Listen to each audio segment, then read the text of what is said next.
up a few tables so that if you guys want to try out the ultrasound in the interim. We've got syringes and needles as well.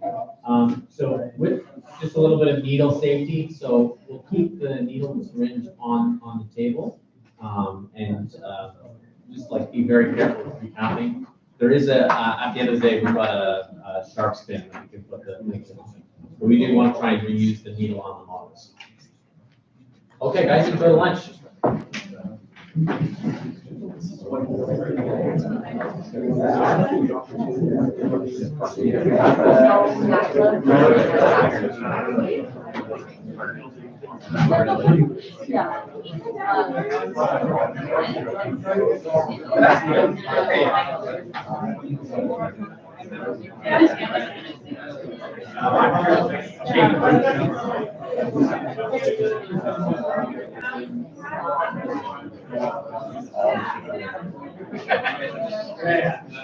Oh, trust me, I know. I do a lot of hospital system work.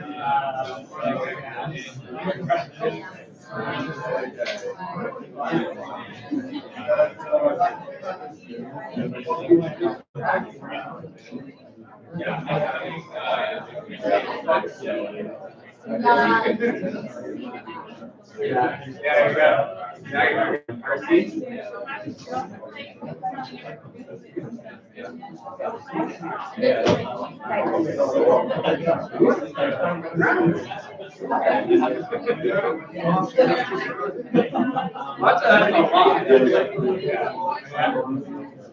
Not much.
For sure.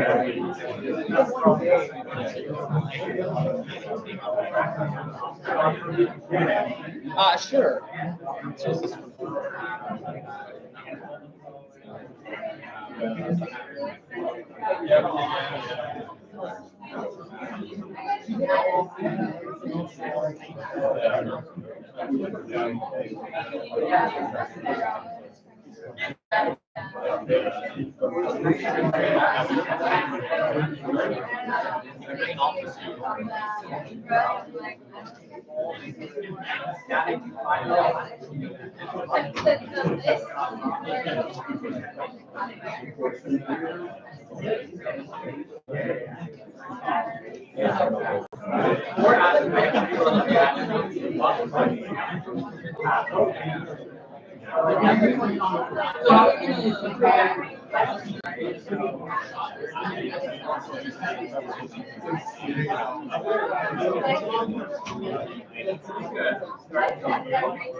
This one here.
I don't know if I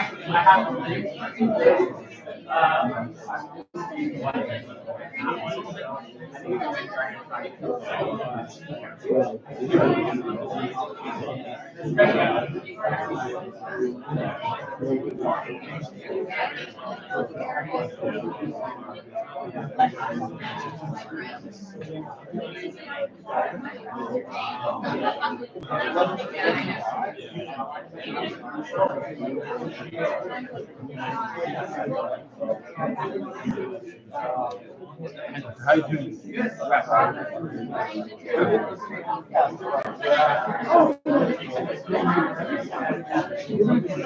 No, I gotta run. Yeah, I know.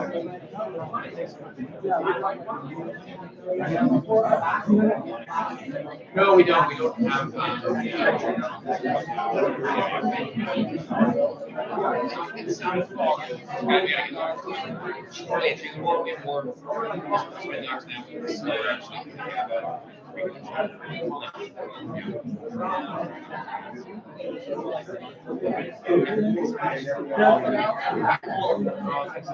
Appreciate it. Thanks.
Don't eat that.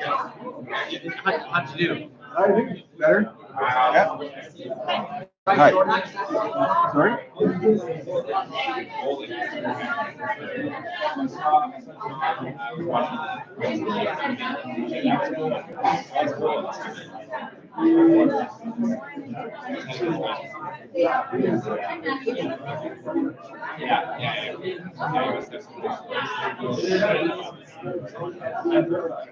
Whoa, right.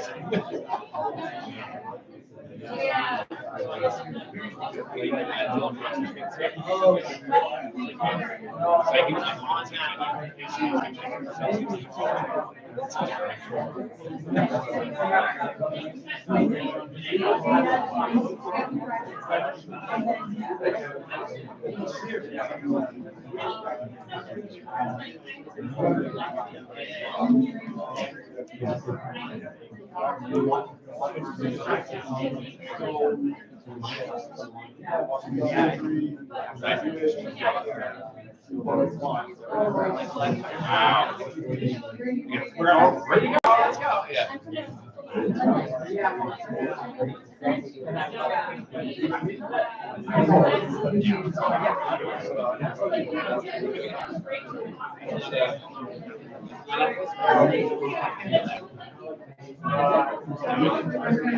That's kind of nice though. They see you as someone.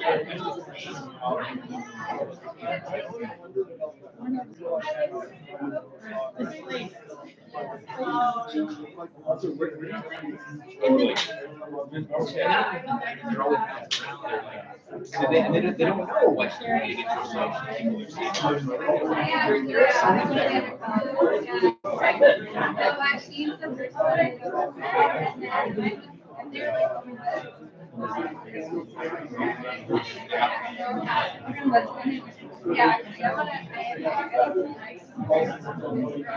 Yeah.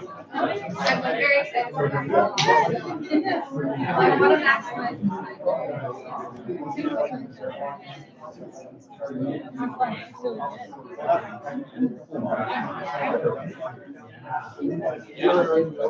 No, I haven't enough.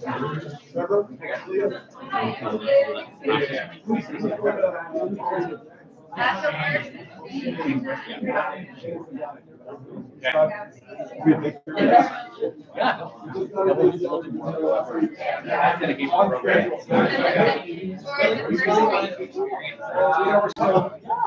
See, this is like great. This is like. Yeah. As you the respect to the track. It's cool though, you can see your track. It's yeah, right. Makes sense. We know it works well. Aha! Have we done great yet? Great. I don't know how I'm going to say it.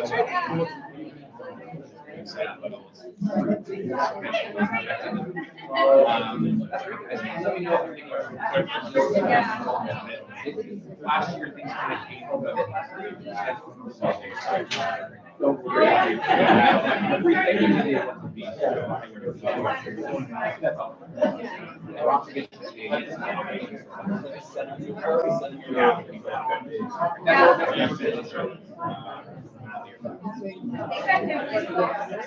Oh, I did. I love this.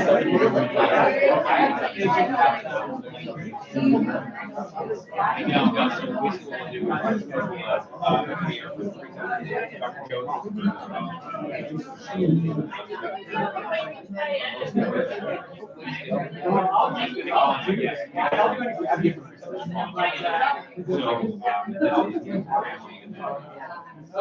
Yeah, we'll try to see if we got maybe 3 on. No, So let me know. We had to free up your.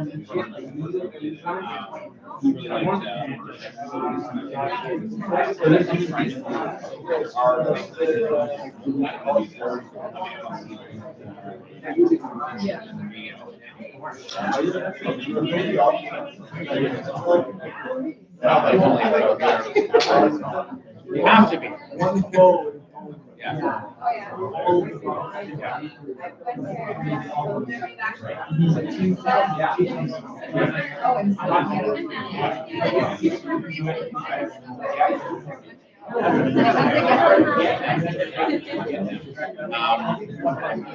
That was good. That was good. Yeah, good. You were like, here's the problem.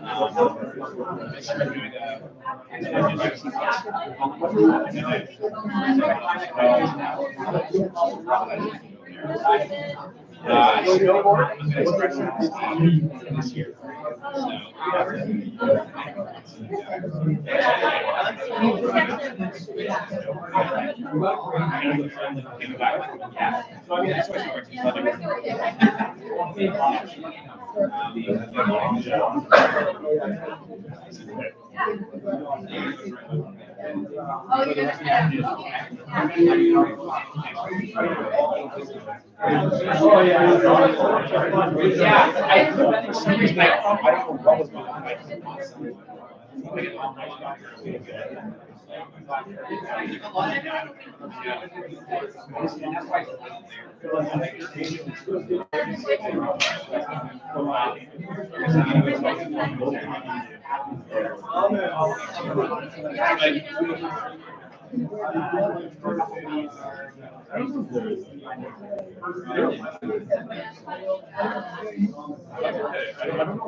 Hey, yeah, not a problem. Yeah. Hopefully I didn't talk too much over that. Yeah. Yeah. Good. Thank you guys for having me.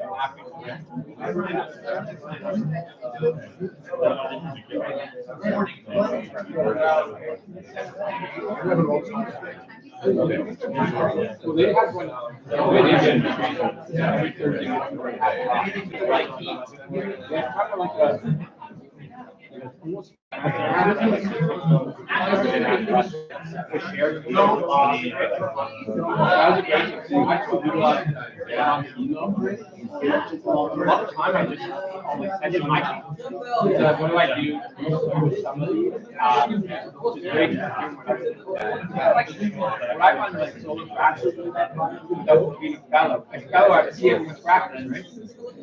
Now I get into like my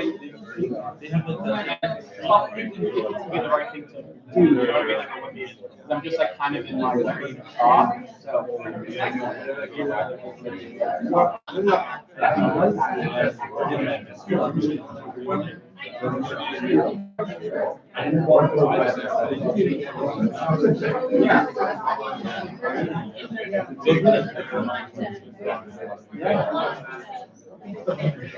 That's like, no, that's not, yeah.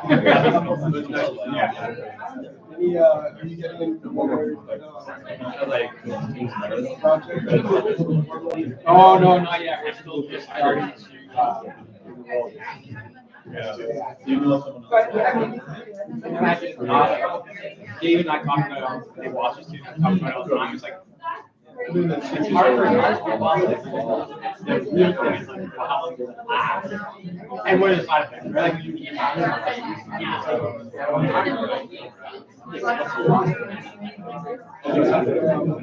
usually if it's like,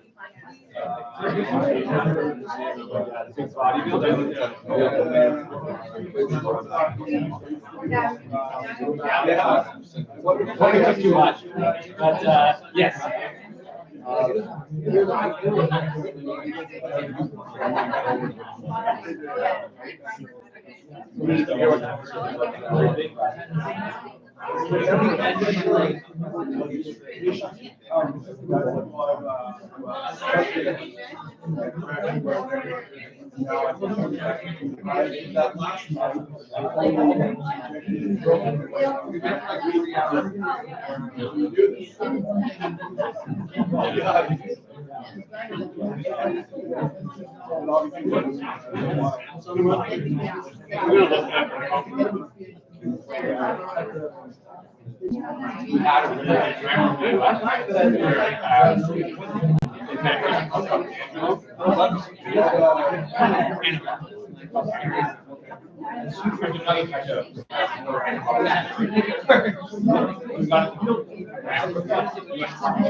Better, we made a lot of money. Started with problem with the US so we had been using it for years. Mark asked me like one of the first surgeons uses it for burns to reduce acid. So now we're kind of have to go back and try and we always say like still applications are always that. You think when you're never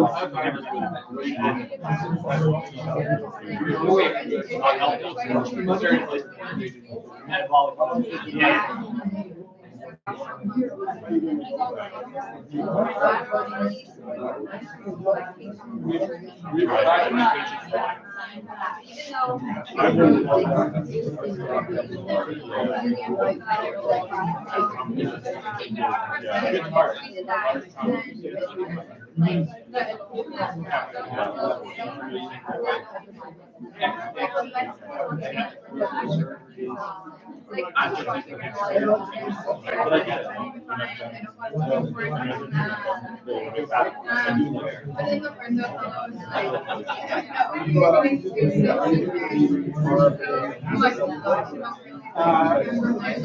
We're probably going to start And so they all watch and they try to like put it back in. It's like, so unnecessary. I think that would be I don't know why you do that place. but it's actually not in there. I will start doing the cycle anyway. Because a lot of like hips I need, hips and shoulders, I prefer to do better. Knees I don't mind doing better. The actually just make it right here, but the problem with the knees is that there's nothing about your head on the anterior aspect, right? So you're not supposed to, you're supposed to be behind it, but like your lesion size is not. Because I do a strip, yeah, your lesion starts to expand, and like you're looking at your number of injuries everywhere. Most people are carrying these and taking it hot, right? He takes Priscilla all the time. Yeah. Exactly. So I do a lot of nerve work.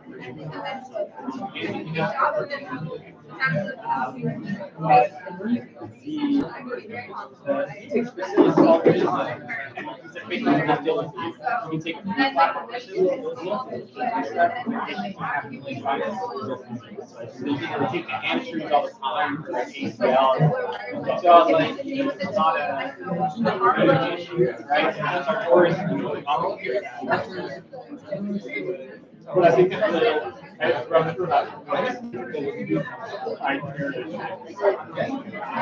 it's hard to say even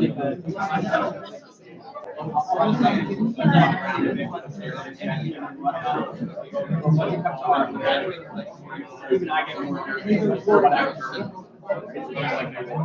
steroid involved.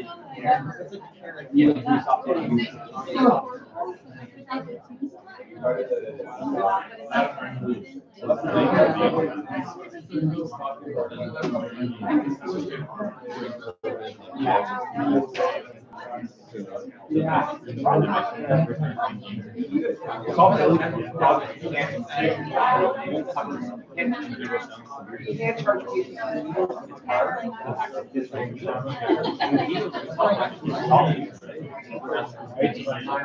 And then there's not actually,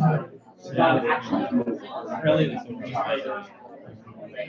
so like hip RFA, ERFA, innovation, there's a innovation surgical. So like everything, like for me, I just want to use teams and what do I do? And they're like, well, it's not actually covered, so it's too often. Charge station, or like they don't want each other over, which is your right, but it's pretty close, but in the future would make exactly the same. So that's the problem with like most of these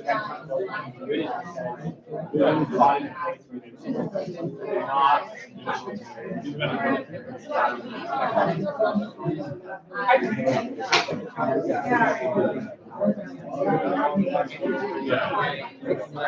now and then, it's all checked. Have you ever done that?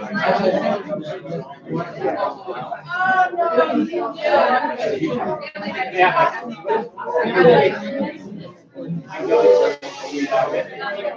Part of the activity with them.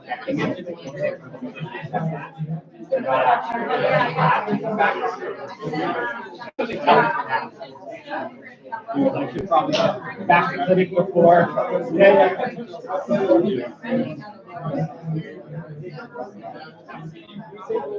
No, I got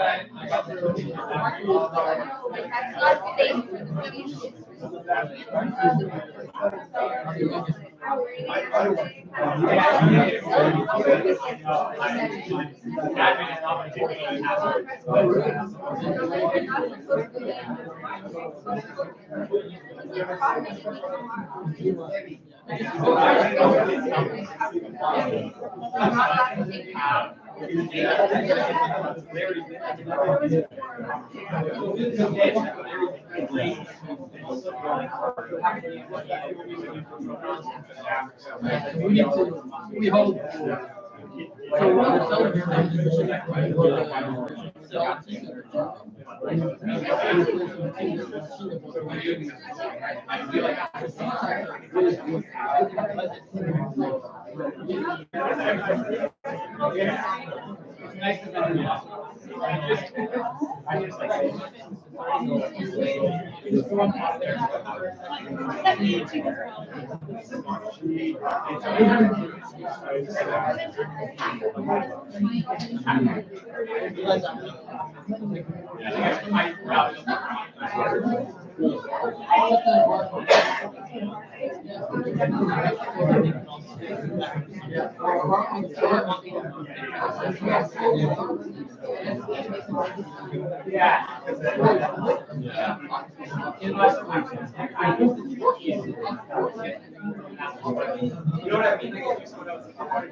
Yeah, I know. That's what they will tell me today. And they have had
It's different.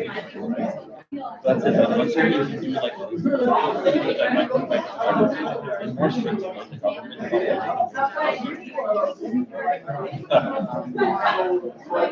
It starts with the lifestyle. I'm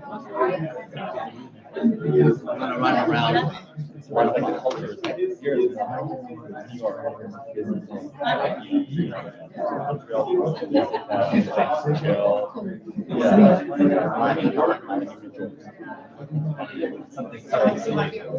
Yes.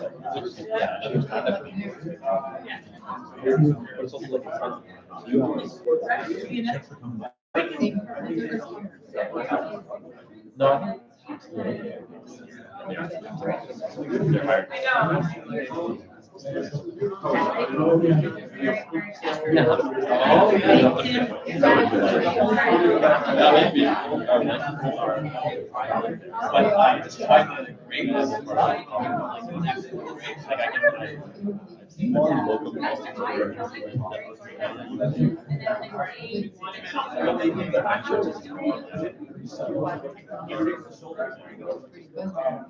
So she don't just go over there in the summer. It's often more like also like convenience store as well. I think it'd be a very different.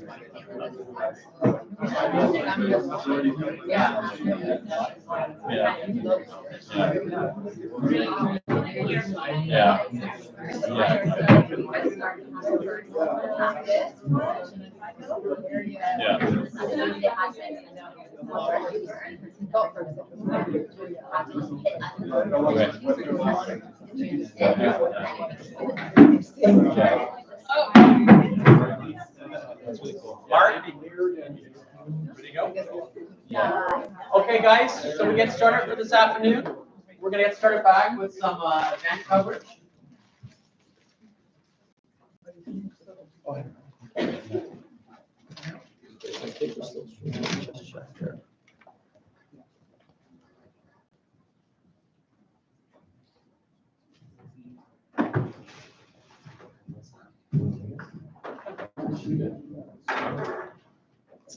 Yeah.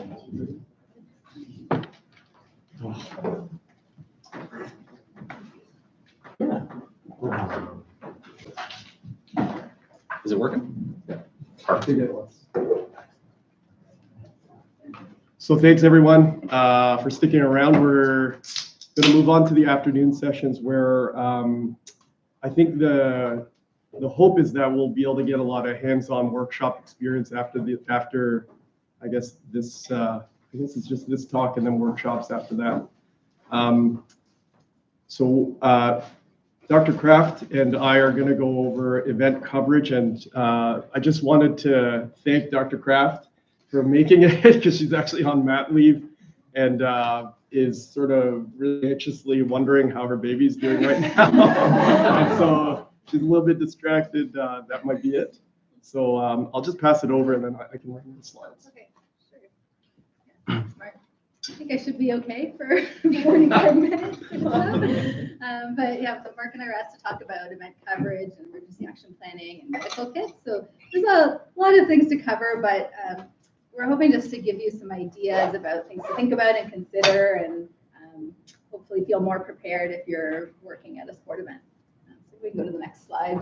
Neither of us has any disclosures, so it'll be pretty quick. And our objectives today were to think about considerations, identify components of an emergency action plan. The specifics will vary depending on the specific situation.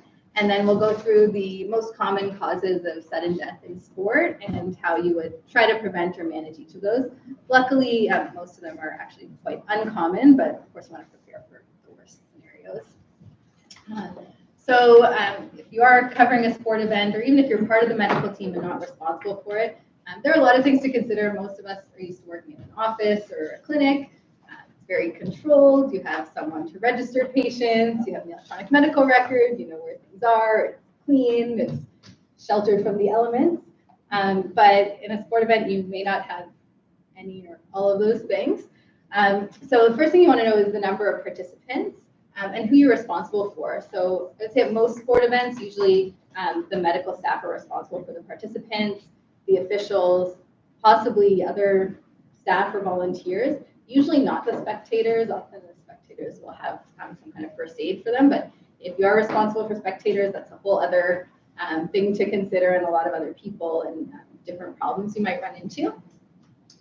The experience level, so I've covered the Sporting Life 10K a few times, and it always amazes me how many people have never run a day in their lives and they decide to sign up for a 10K race. And I think, I mean, I have a referral bias. Probably most of them do just fine and finish, but we see a few in the medical center that was their first time running and they ran 10K. So with lower experience levels or things that are open to the public, you might have people who are not used to that activity, higher risk of injury. They might not be acclimatized if the weather's too warm or too cold. So you have to be even more prepared. And for higher level or international events, thinking about language and translation can be another challenge. Google Translate is great. I've used it a lot. But if you know that people are coming from a specific area, then having a little card that's pre-translated is really helpful. I remember for the Pan Am Games in 2015, we had these little cards with some common questions that you could ask, like point to where it hurts, or do you have any tingling or numbness, and translate it into French, Spanish, and Portuguese. So if you can anticipate that, it can make your life a lot easier field side. And liability-wise, we are held to the same standards as per CMPA as you would be in clinic or hospital. So having the governing law and jurisdiction agreement that your out-of-province patients would sign is helpful, or that can be part of registration too. In terms of the environment and hazards, really depends on the case. Weather, of course, is something we talk about a lot and can be really unpredictable. So we all know May in Toronto could be really hot, it could be really cold, and it can change day to day. So you need to anticipate those. And Mark's going to talk about that a little bit more specifically. Most sports that we're covering are not motor sports, but if there are, you need to make sure that you're safe and there's people who can deal with fires or electrical things. For road races, usually the streets are blocked off, but every so often we hear about a vehicle that made a wrong turn and ended up where it shouldn't, and trying to prevent that or anticipate it is helpful. For open water or even just a pool, usually there's someone else who's responsible for getting anyone who's injured out of the water, but you need to liaise with those people and have a plan for how that's going to happen. And animals, I think Neil had told us once you showed up, was it Modern Pentathlon, and there were horses there, and animals can be unpredictable. So a whole other thing to think about. Again, medical staff usually are not responsible for that, but you need to have a plan for what happens if the animal goes where it shouldn't or causes some injuries. So this is just an example. About a year and a half ago, I was traveling with our track and field team. They had a cross-country championship in Brazil. We left Toronto on a Friday. The high was 5 degrees, and the race was on Sunday. And this is my screenshot from my phone. So we didn't have time to acclimatize. We had tried to prepare in advance. We'd given some advice through our team physiologist about preparing for the heat. And we obviously, we weren't the host medical, but this is what the course looked like. There was no shade. I think that, not this tent, but that little tent over there was the medical tent, and they didn't have any ice. And our Team Canada tent was about a 10-minute walk from there. So it was really challenging situation. This is something that could have been anticipated and prepared for. Luckily, one of our team leaders was really experienced, and she brought that little blow-up boat or kiddie pool, and our physio was great and went to the gas station at 5 a.m. to buy all the ice that was available. So all the other teams, even the ones that were used to the heat, were coming and asking us for our ice. So that's something really simple. You'd never really have to think about that in clinic or in a hospital. But Mark's going to talk about that a little bit more. But that was one way, just being prepared. We did have some heat illness, but we probably would have had a lot more if we weren't ready. And then depending on which sport you're covering, there may be some special rules. So you need to figure out how to get onto the field of play or the course if there are any issues. And sometimes the sport has already figured that out. So this is an example from rugby. They actually have some international standards, and if you're covering an international rugby match, you have to do this online course so that you're familiar with all of their regulations. Sometimes you need the referee to allow you on or let you on to the field. You also need to know about timeout for injuries. So in different sports, you might have a certain amount of time for regular injury, a certain amount of time for blood injury, and a certain amount of time for concussion. And that might affect what you do, because if you only have 2 minutes to control bleeding and send someone back in, you're probably not going to be there setting up your suture kit and doing everything, but you need to have a plan where it's okay to get back. You can do something in the interim and then fix it later. And then sport-specific doping rules as well. So I think those of us practicing sport medicine are pretty familiar with Global DRO, but they have all the information you need about which medications are allowed or prohibited in different sports. And then you need to know what equipment you have available and what the setup is like. So some sport organizations have their own equipment that they'll set up. This is the Skate Canada medical room. I think it was at Nationals a few years ago. So they have beds and pipe and drape, and they're used to setting everything up in a locker room, which usually works well. But sometimes the lighting is not great, or you don't have enough space to put things where they need to be or have them at ready access. So just knowing what the setup will be and what's available can help. And if you know that in advance, you can order things you might need or that might be different. This was at Canada Games in 2017 at the mountain bike course. So we had these gaiters and ATVs to get on the course. It was actually really difficult. If we needed an ambulance, it wouldn't have been able to get up onto some of the hills. So we had these ATVs with stretchers at the back. And a few people knew how to drive them, but we needed more people to drive them that knew how. So there was some last minute training in that. And then this was in Tokyo at the gymnastics venue. Those were really fun to ride around, but I'm not sure what they were for. They took up a little bit of space. I never saw them in use during competition, but it was fun during the tour. And then you need to know also what equipment you have for communication. So cell phones are great. Everyone has them now, but in a stadium, you might not have good reception, or if you're out on a race course in the middle of nowhere, it might not work. So you always have to try that. Some sports may have radios, and you need to know who's on your channel. So of course, medical would all be on the same channel, but if you do need to call an ambulance and it's only medical people and you need security to let an ambulance in, that doesn't work. So you need to make sure the right people are accessible.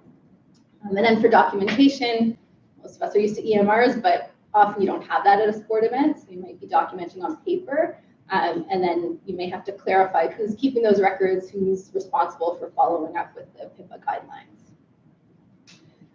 And then you need to know who is on your medical team. So some sports might not be able to start a competition without an MD on site, or they may need a certain number of first responders or different qualifications. You also need to figure out when it's going to be a surge time, make sure there's overlap. So scheduling can be quite complicated. Often sports will have recommendations, or you can talk to people who organized in the past. I find for multi-day events, having on-call specialists is really helpful. Often having orthopedics, ophthalmology, emergency dentistry for those things that don't need to go to emerge, but they need to be seen quickly. And if someone's from out of town, it might be difficult to arrange. Trainees can be really helpful, and especially if you need lots of people or you're getting a lot of injured people coming in at once. But you do need to figure out who's supervising and make sure there's appropriate teaching and learning and accreditation. And then often we don't think about non-medical volunteers or staff, but they can actually be really helpful. We had a situation once we ran out of Band-Aids in a medical room, and it's a waste if your athletic therapist, first responder has to go to Shoppers to get a bunch of Band-Aids. But if you have a non-medical helper who can do that for you, it's really great, and they can set things up and get everyone's information when athletes come in for treatment. And then in terms of your emergency action plan components, definitely communication is really important.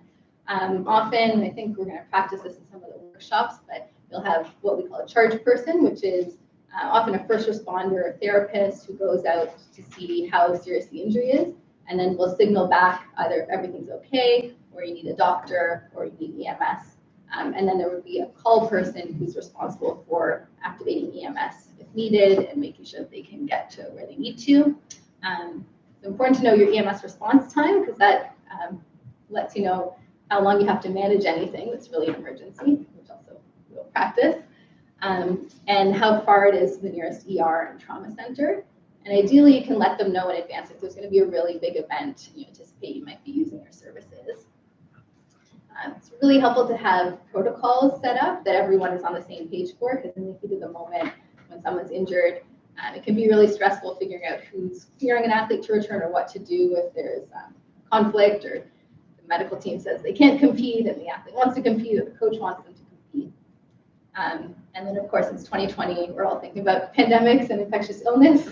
This would have been on there, I think, before then, but I don't know how much more important it is. And again, who's going to clear someone to return? Is there a quarantine plan? Do you have appropriate PPE? Do you have a public health contact, which is very helpful as well. For medical kits, and we're usually used to our offices and everything's set up, but if you have to bring things with you, it's really important to be organized and know what you have. This is a kit that I inherited working with one of our national teams. I went through and did inventory.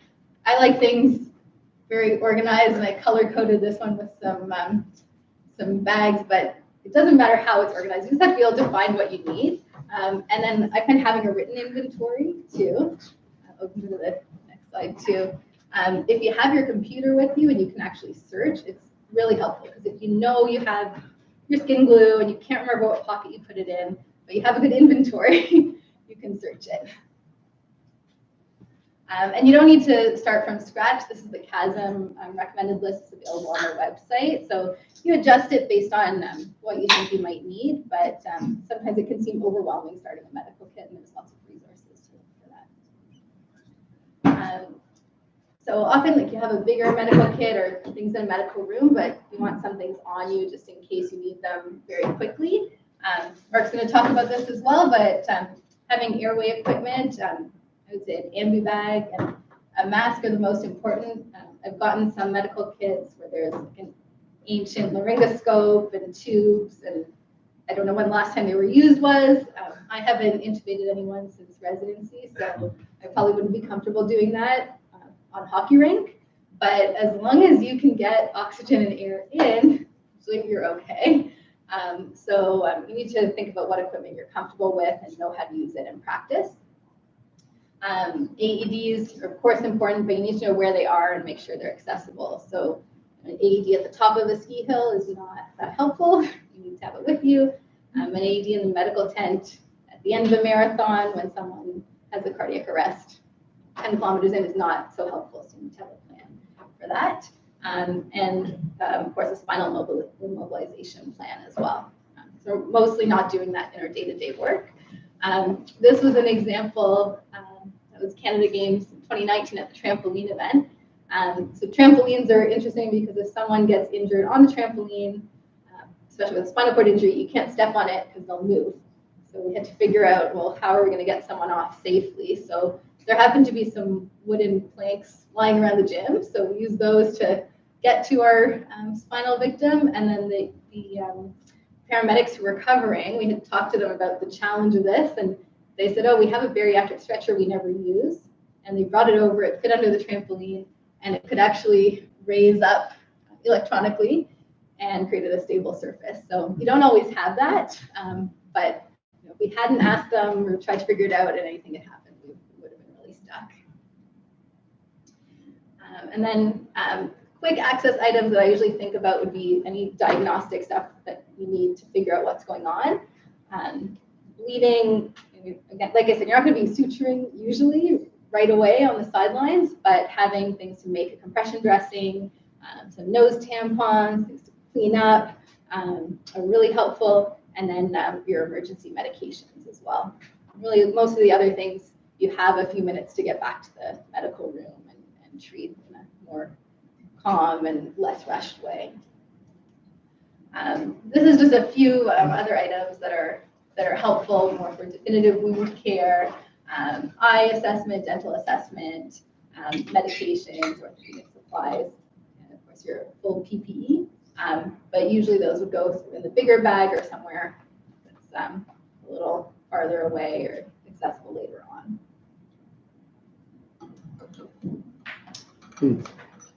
So thank you very much, Sarah. I guess I'll move on to, I guess, just really flesh out what Sarah already really comprehensively reviewed, which is why do we actually have an emergency action plan? It's because we want to prevent or at least try to have a plan on how to lower the morbidity of these common causes of sudden death. So the NATA had created this top 10 list of the most common causes of sudden death in sport.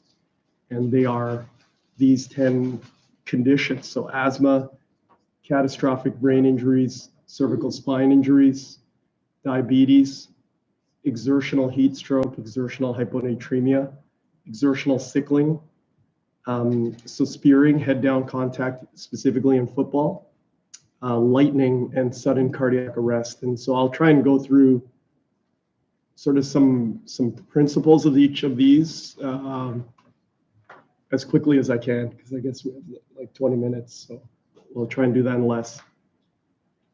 So the point of this slide is, did anybody see this in the news? So this was, I guess, the son of one of the Green Bay Packers, retired Super Bowl champ, who's himself a 17-year-old football player and lacrosse player. And I mean, I guess the point is, you know, young adults are still dying from asthma, even in this day and age when we have excellent medical care in first world countries. And so the control of asthma, even in the athletic population, may not always be optimal.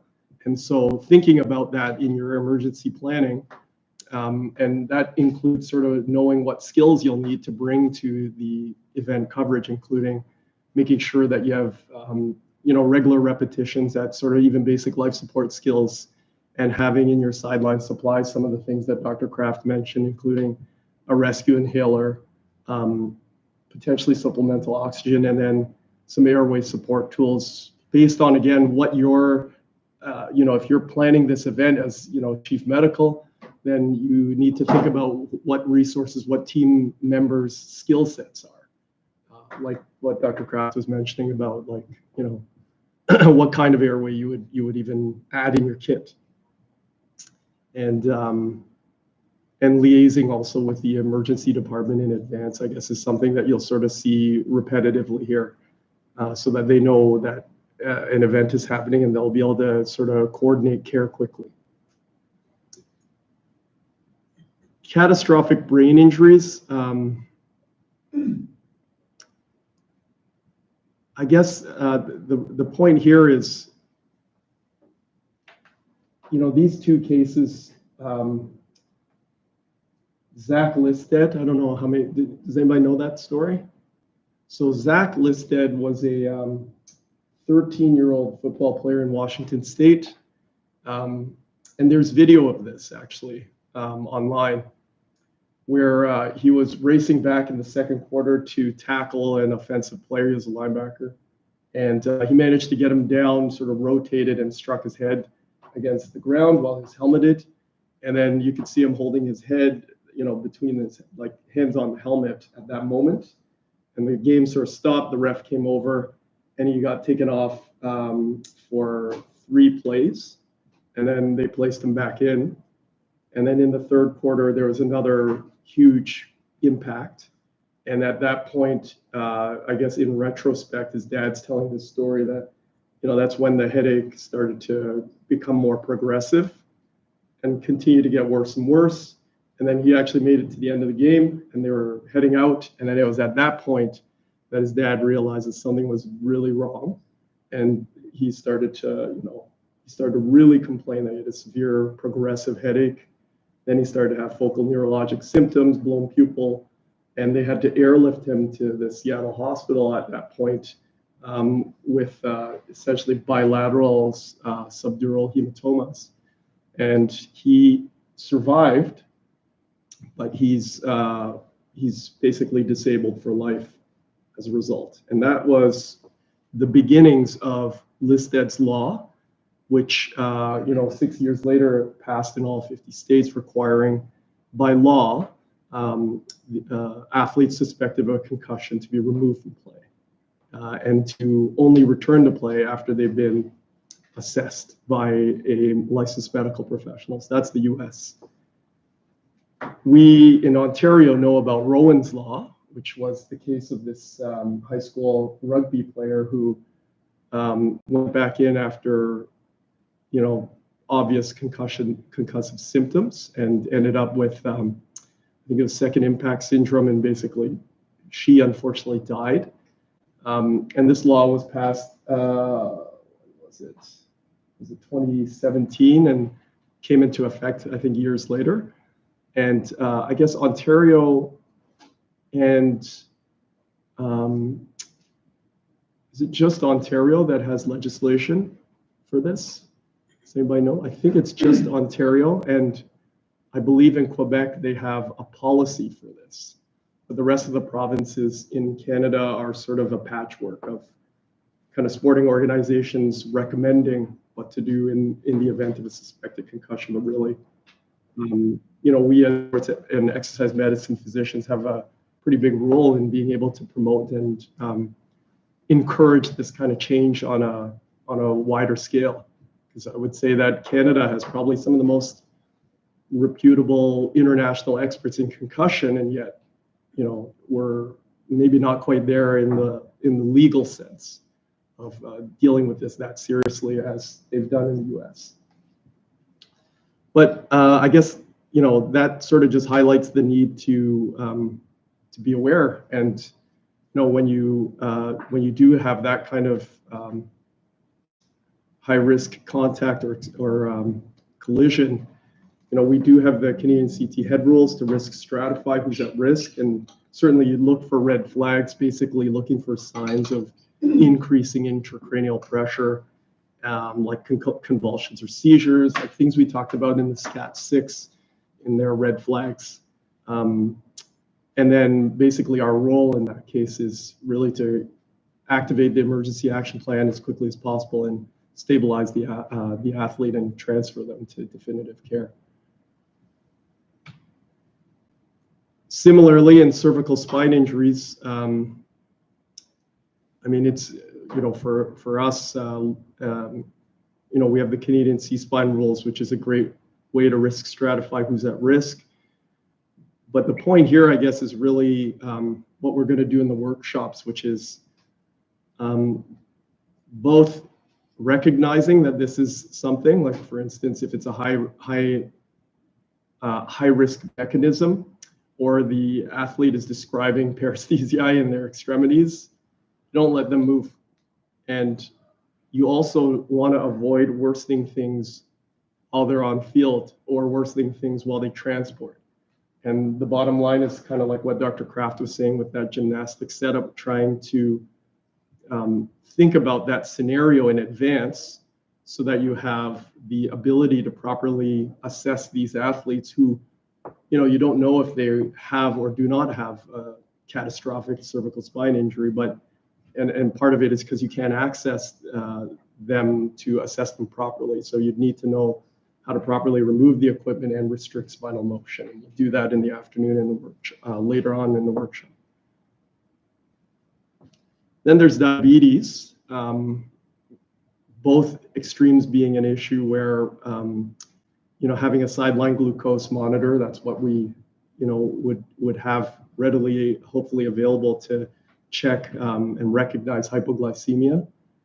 And then have in your emergency, in your sideline kit, the ability to provide glucose. And obviously we want to provide immediate fast acting glucose, either tablets or juice or whatever's easy. And then also sort of a slower sugar, essentially, like we'll always talk about like the turkey sandwich or something like that, just so that they don't get that second crash after you sort of replenish them with the fast sugar. And then on the other end of the spectrum, it's the gathering the information, and sometimes you'll know the type 1 diabetics on if you're covering a team, and being prepared for DKA. So Dr. Kraft did mention a little bit about exertional heat stroke. And this is one of those things like that where I think the contribution of sport and exercise medicine has really improved outcomes. because we know that in these cases, I think when you look back at those exertional heat stroke scenarios that went bad, most of them are, I would say, due to not recognizing. And then the other proportion would be not cooling them effectively or long enough. So having that in your differential, if you're in a sport that, if you're covering an event where the heat generated by an athlete is done for a long period of time, so marathons, etc., particularly when they're in an environment where they can't dissipate the heat, certainly you would need to prepare for that. Dr. Kraft gave a great example of, one situation where you arrive and it's not ready. And so connecting with the local hospital or knowing what the venue medical has set up is sort of one part, so that you know how quickly help will arrive. But more importantly, it's getting them out of a heat source if you're suspecting it. So first of all, recognizing it, and then getting the core temperature, which certainly you would need in your kit, rectal thermometer for these kinds of events. And then once you know that it's exertional heat stroke, then people know what to do. So that's really probably the most life-saving first thing. And then the next life-saving thing is the gold standard, which is having cold water immersion, making sure that you have something like a tub and you have a water source and you have ice, and that you can get the water temperature down to under 15 degrees Celsius, and you can immerse them up to the neck. Dr. Kraft actually shared with me this article from, I guess, the International Olympic Committee's Adverse Weather Impact Expert Working Group prior to Tokyo, because this was something they were anticipating. And they talk about this heat deck, and I guess the idea is, in addition to the medical tent, next to the medical tent, you'd sort of set up this heat deck with these supplies, but really you have an area for assessment, then you have sort of an immersion area for treatment, and then you have a recovery area. So in the assessment area, you have your rectal thermometer, and then you sort of move them on and have that prepared.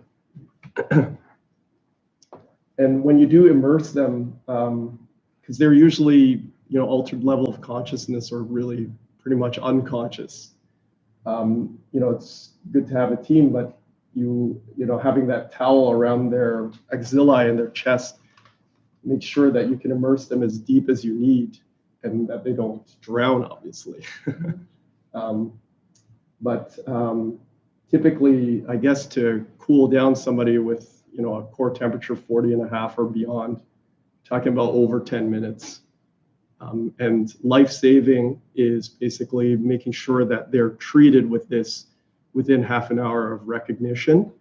And so if you're in a course where they're far away from the medical tent, again, like what Dr. Kraft was saying, as part of your emergency planning, you would want to know how the people who are responding on the course are going to be able to get them to the medical tent or the heat deck in a timely manner, because time matters in this case. And the most important thing, again, that was on the last slide, is that at the bottom there, you cool first and you transport second. Even when I think EMS arrives on the scene for these types of events, they'll want to know what the core temperature is before they'll extract that person for more definitive management and monitoring for, like, explosive rhabdomyolysis or multi-organ failure, etc. So bottom line is, medical planning on the first response, pre-communicate with the local ER that, you're covering this type of event and this is the kind of thing that you might see. Planning the competition route. So if it's a endurance event and, you have a say with the venue planners, preferably try to make it a loop so that when you don't have to have that many first responders. And then how to transport to the medical tent, make sure their core temperature gets down under 39 before 30 minutes, and then the heat deck we talked about.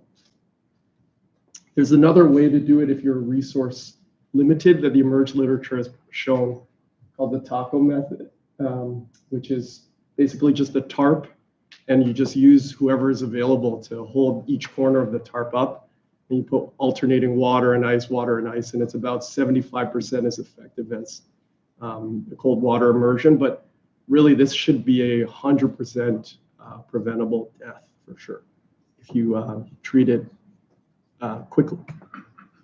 And on that note, there's another, exertional hyponatremia again this is the typically in those endurance, marathon, ultra marathon, what it was called, Spartan run, those types of long events where the individual is just drinking themselves to push down the sodium, just drinking even irregardless of whether they're thirsty or not. And they'll tend to present also with, it is hard on initial presentation of whether they are, because they'll typically be in a hot and humid setting as well. So you may confuse this as exertional heat stroke. If you treat it that way, or heat exhaustion, give them more fluids, they're going to do worse. You're actually harming them.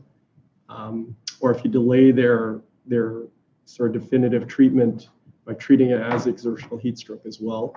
So I guess typically when you get to the heat deck, one thing that was mentioned in that article is that you would check their sodium, check their glucose, and then check the rectal temperature. So you should pick it up that way. And the treatment is to give them, while they're being transported or prior to hospital, try to give them the hypertonic saline, just a small bolus, just to help get things ready. And then again, in the hospital, in the emerge, to monitor for multi-organ failure.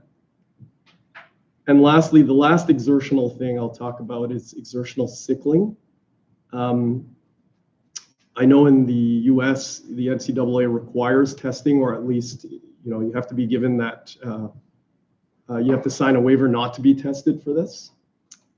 In Canada, I think newborn screening requires sickle testing. So most of the time you kind of know who these people are, if you're covering a team at least. And I guess sort of the main point for this is, in terms of preparing for this, knowing that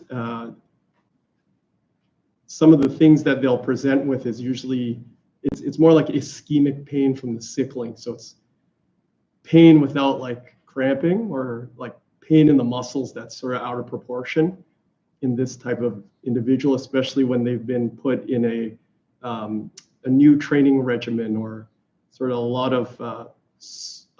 of intervals, etc.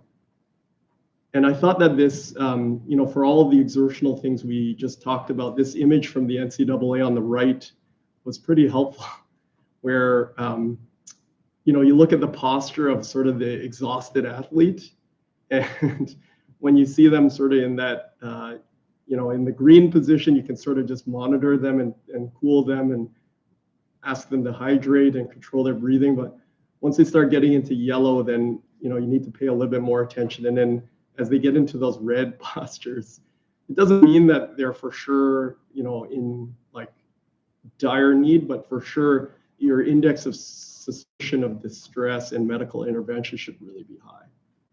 And that will keep you out of trouble. And so moving on to head down contact, particularly in football, where I think the education has improved somewhat in terms of how to tackle properly. And that's gotten up to coaching, parents, etc. But you'll still see this where they'll try and use their helmet and their equipment to impact sort of a stronger blow. And you can see on the image on the left what that does to your spinal cord. And really, this is more about, I guess, being able to prepare for these types of scenarios in this type of sport and practice, because getting the football helmet off, the mask off, the equipment off without moving the spine, it's not usually something that most of us have a lot of opportunities to do live on scene when somebody's actually injured like this. So the more repetitions like today, and hopefully if you're covering this kind of sport, doing it regularly, will allow you to feel more comfortable in that scenario. The last couple of things we'll talk about is so environmental. It's interesting what this headline says, which is I think from 2022. Lightning. So unlike catastrophic brain injuries, even unlike cervical spine injuries that require you to be on the field and managing it acutely, many of us probably haven't had that firsthand exposure, but most of us have been exposed to lightning. And as a result, I think a lot of us have probably through our personal experiences picked up kind of bad habits on what you would do in this case. And I can actually think of just a month ago with some of my colleagues at a golf course in a lightning storm. And one of our colleagues is like, I think I'm just going to stay here under this tree. And we're like, I don't, anyway, it's a bad idea. Because, that's sort of what you would, have done as a kid when you're like, or learned as an adolescent or whatever, right? So, and that actually bears out even in sports, because you look at this study that says that 1 in 14 Major League Baseball games, they didn't call the game off when the lightning in an open, like it wasn't a domed field, but they just carried on with the game. Was that Jays game in Colorado about maybe a month ago, and they told the fans to get it came up on the jumbotron to get in and for cover, and they finished the game. It was an inning left in the game. Exactly. And so I'll just go through a few things, just some points that seem common sense, but again, it's, I guess if especially if you haven't had to put together a lightning protocol. These are sort of some of the basics. So I think number one is the 30-30 rule. So you would tell, it's recommended that an event is postponed when there's less than 30 seconds between seeing lightning and hearing the thunder. You should tell everyone to immediately take shelter and stay sheltered for 30 minutes after the last sound of thunder. And then in terms of shelter, that's another thing. Shelter has to be enclosed inside, because sometimes you'll see this in a football game where they'll just, high school football game, they'll just stay underneath the concourse or whatever. That's not safe either, because there is wiring and pipes that are metallic that can transmit electricity and cause injury through the floor or the walls if they're leaning against it or standing on that. Inside a closed vehicle is safer than being outside, if that's a possibility, for like things like athletics where you have metal cleats, removing those. And then there's the question of what happens if it is a golf tournament and we're in the middle of nowhere, no man's land. What do I do at that point? And I'm already, I'm watching this electrical storm come at me. So I guess the first point is hopefully there's some kind of storm monitor who's paying attention to that, because now our weather apps, satellites are pretty accurate at showing us half an hour before this is going to happen and then making the call in advance. But if you are in that situation, making yourself as low as possible and yet not contacting the ground is really I guess the best position in the lowest possible area. So you're not the highest point of contact for electricity.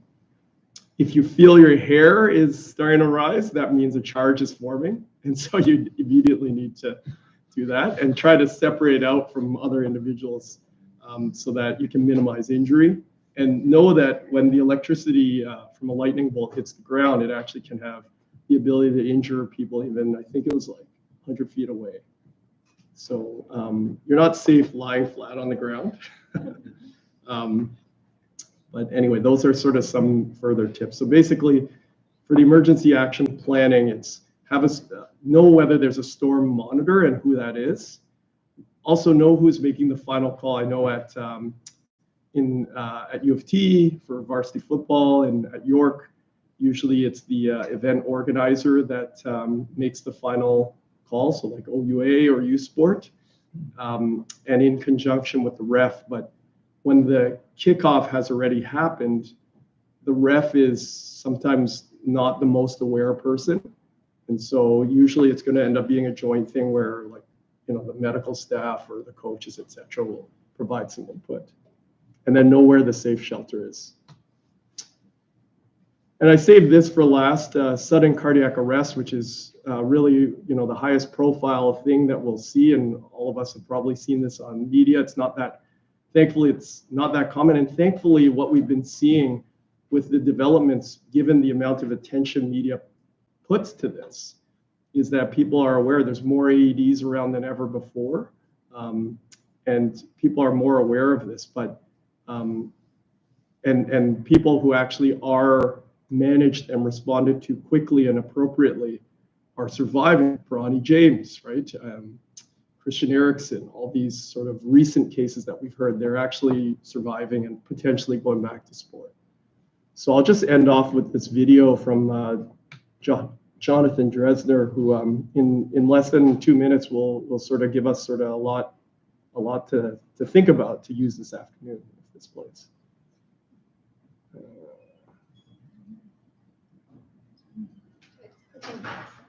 What's that? You might have to escape out of the PowerPoint. Oh, how do I get the sound though? Escape out of the PowerPoint presentation. Okay.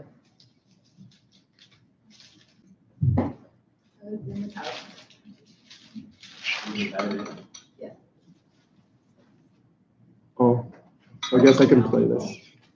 You know what it is? Sorry. The laptop's on, that's all. I think I turned the sound off the laptop. So the second one is coming over here. It's on. Hi everyone, I'm John Dresner, Director of the UW Medicine Center for Sports Cardiology, and in the next 100 seconds, I want to show you how to recognize sudden cardiac arrest in an athlete. He can be seen coming out of a timeout huddle, his head dropping. He stumbles, then alarmingly, he falls face first. Here you see Keontae. Sorry about that, guys.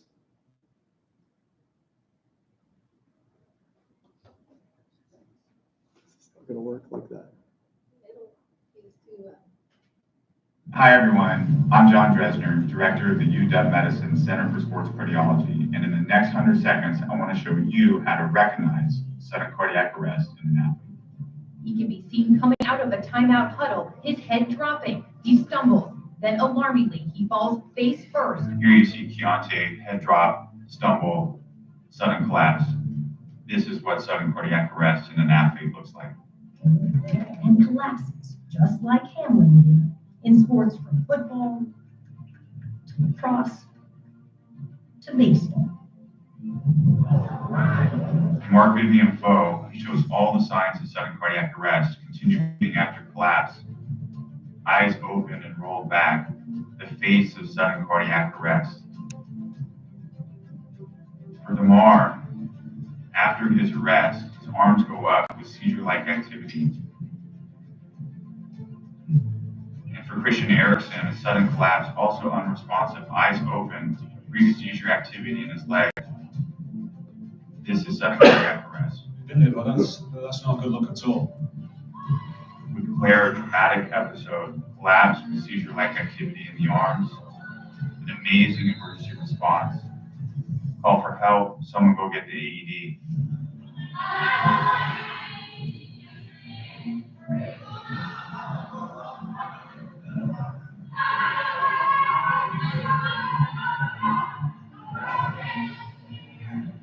Remember, a collapsed athlete that is unresponsive to verbal stimuli and a shoulder tap, you must assume it's sudden cardiac arrest. Call for help, start chest compressions, get the AED. Anyone can save a life. So that's it. Any questions?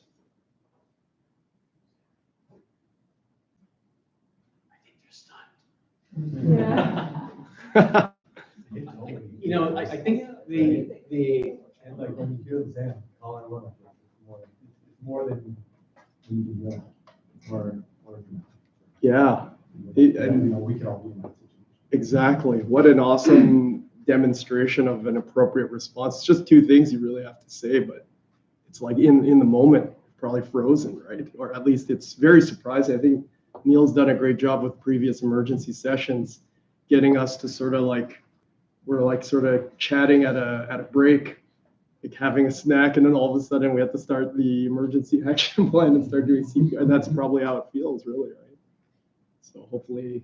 And the key is like, the sooner you respond, you're buying yourself time. Because, you know, in certain situations that could be a collapse for a number of different reasons, but like, if you respond right away, you're collecting information right away. And that's another important thing on top of like the AED. So don't be hesitant when something bad happens, get over there, and then you can start collecting the information to help that person out. Thank you very much, guys.